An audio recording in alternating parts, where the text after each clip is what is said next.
Maoshi hive grinders have never been noted for their average guardsman's ability, but the culture and disregard for their own lives seem to spur them onto feats of bravery assured of their holy mission. Convictions of faith are their armaments, tenacity and passion their sustenance. They march into the most damning battles, thunderous hives and deepest tunnels. Every time they will return victorious or return not at all. Treating any deployment of themselves as a proclamation to the Emperor and the galaxy at large, it is a test of honor. These guardsmen representatives of their recently devastated homeworld have dared not refuse this calling yet.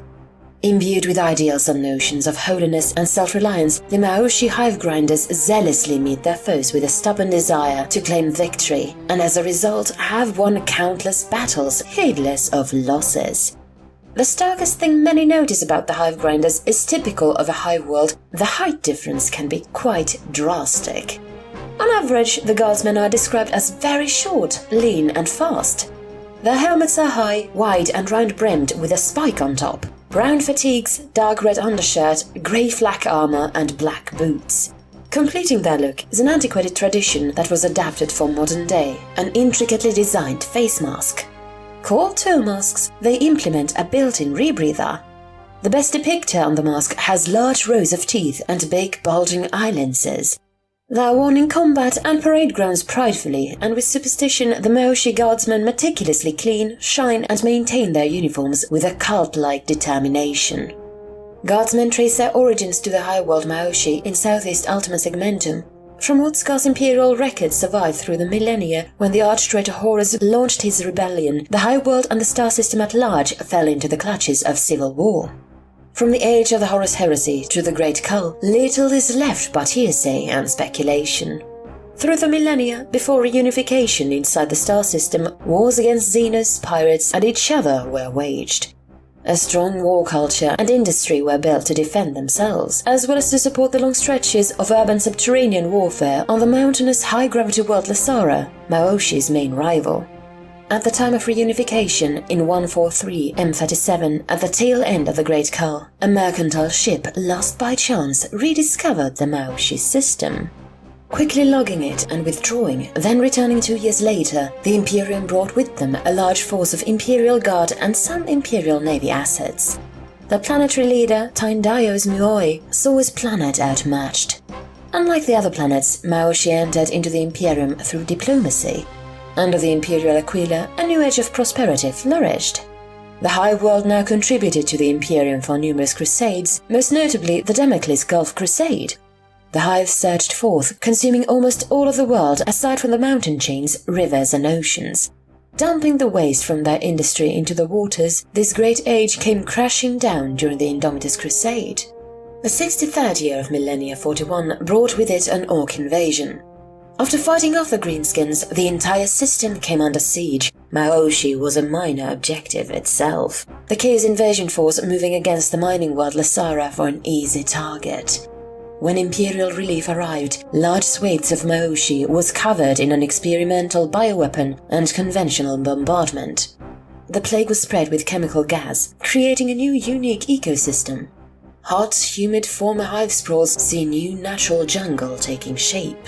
Wrapping around the buildings with trees, vines and twisted wildlife, a whole new urban jungle growing from the top spire gardens down. To this day, mutant and orc tribes still live and actively fight the PDF in border regions. Modern Maoshi is a planet with one massive continent. Before Imperial colonization, most of it was green with vast complex rivers flowing in the jungles. A world with no tilted axis, Maoshi does not experience the changing of seasons.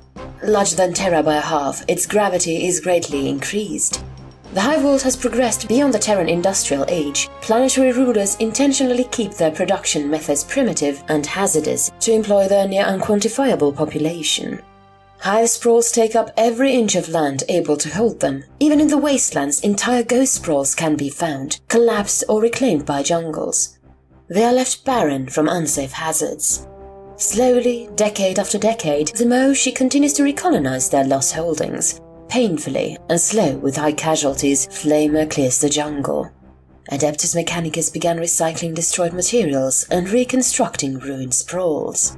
The Maoshi high aristocracy, uncommonly for an imperial world, are discouraged from imperial service in the military, commonly being used as a means of exile, soldiering viewed as the lowliest occupation for a child of high birth.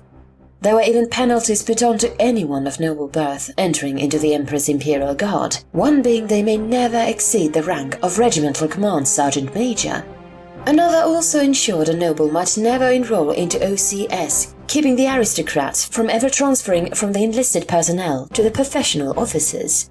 The military, while being a most excellent propaganda tool, is a place not for the nobleman or woman. High society says they are to be protected so they might rule, their talents better used elsewhere than the grime of battlefield. Comment about the Guardsman reports, even the strongest critics notice a commonality among Maoshi values revolving around selflessness, cooperation and loyalty, described on average as pious and devoted to the God Emperor of mankind, sometimes to a detrimental degree. Fanatically determined, they are eager to work alongside other imperial regiments and organizations. Hive grinders are believing the differing talents and skills of the individual working together is the best way to destroy the enemy. Their innate zealousness makes them uncompromising in their beliefs and are quick to distrust and accuse those who they find selfish and lacking in proper levels of devotion, motivation and loyalty. Superstitious, these guardsmen have a tendency to see signs and omens from the God Emperor in many things deemed mundane by other Imperials. The stars of the Imperium contain many sects and denominations of worship to our God Emperor, ecclesiastical preachers morphing the Emperor to have always been a part of the local pre-imperial faiths. Maoshi worships the Emperor through physical land and objects. The Emperor is seen manifesting himself everywhere at all times. To the people, through actions, locations and physical objects is how the Emperor draws his strength. Certainly, held in the highest regard is the act of war and objects associated with it. Guardsmen of the Maoshi hive grinders fashion themselves wholly encapsulated by the Emperor's light. Many openly state, in the literal sense, the Emperor is with the Imperium in their battles. Former battlegrounds or military forces viewed as holy sites, commonly if possible. They will erect a statue of the Emperor to mark the land in the Emperor's light. Vehicles, machine spirits, and standards of the Imperial Guard supposedly hold the Emperor's power within them. When men refute this for more traditional views upon the Emperor, the Maoshi hive grinders point simply to the many miracles of the Emperor that manifest in battle commonly when the Adeptus Auroritas take the field, citing these as the Emperor physically reaching in defense of the faithful. Death is typically dissimilar with the usual imperial cult. As they believe the Emperor is in physical objects, they too believe a human soul is woven into his body. To truly release it, the body must be destroyed. Decomposition will complete the process, but as an honor to the dead, burning the body is the best method to allow the soul to reincarnate a new body somewhere else. Ideally, hive grinders are recruited from the best young soldiery of the Maoshi PDF. The PDF itself is picky physically on the youths they allow into their ranks. While yes, the top 10% of Maoshi hive grinders are selected and tithed to the Imperial Guard, many are selected for being the top 10% ideological adherents to the Spears of Honor and Steel Glove approaches rather than pure combat effectiveness, contrary to what some might expect. Through a one-year training regime, a near-constant war games, ideological and spiritual testing, the top 20% of the PDF are compared against one another. In modern times as well, regiments will get live training through combating mutant hordes in the radioactive wastes and feral orcs, scars of the war's post-Great Rift. In emergency times, when at its Imperium shrieks and bellows out for her sons and daughters to defend her. Up to 25% of Maoshi PDF can be drawn and mustered quickly, willingly or not, equipped hurriedly with stockpile surplus weapons ready for service within the Astra Militarum. The Spears of Honor is a small pocket-sized book, seen in the hands of many Maoshi officers. The book ranges in local planetary concepts from disciplinary actions, superstitious omens, and how to maintain their uniforms. The command philosophy, called the Steel Glove, promoted within. This describes being rigid and uncompromising in following orders, while being flexible in their actual execution. The entire system sounds completely contradictory at first, but it has proven effective in the swirling confusion of war. Battle lines constantly change through numerous small skirmishes across the front. Command staff focus on keeping track of where their men are in the campaign and dealing with issues of inter-regimental politics. NCOs and junior officers are given free rein to implement the loose orders and strategy, exploit the nearest weakness seen in combat, leaving no quarter for their enemies. Making this entire system possible is a vast and widespread Vox and Runner system. When an assault fails, and Colonel and their XO will agree to issue a general retreat order to pre-agreed fallback positions. Hive grinders in urban battlefields stay close to enemy lines, packed tightly near their opponents, ideally as little as within 100 meters to negate hostile artillery from fear of friendly fire. This suffers against large horde armies like orcs and tyranids. Tactics change to repetitive multi-lines of defense and kill zones covering one another. Conservative and minimalistic when supplying their regiments, special weapons and their weapons are strictly regulated. Privates within the Maoshi Hive grinders cannot expect to get issued grenades until they reach the rank of sergeant.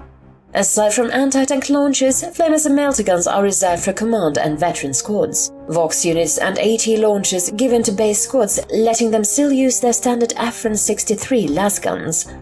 This enables guardsmen to maintain firepower produced. Regimental stormtroopers called mole rats use unique tactics in Hive wars, sometimes scaling spires under the cover of night or using a widespread trick navigating the sewage system. Due to the mission orientation, rats forego their flak armor, sometimes favoring speed rather than bulk, protection and extra weight, making do with what they are given. Maoshi Hive grinders form a valuable tool and ally in service to our God Emperor.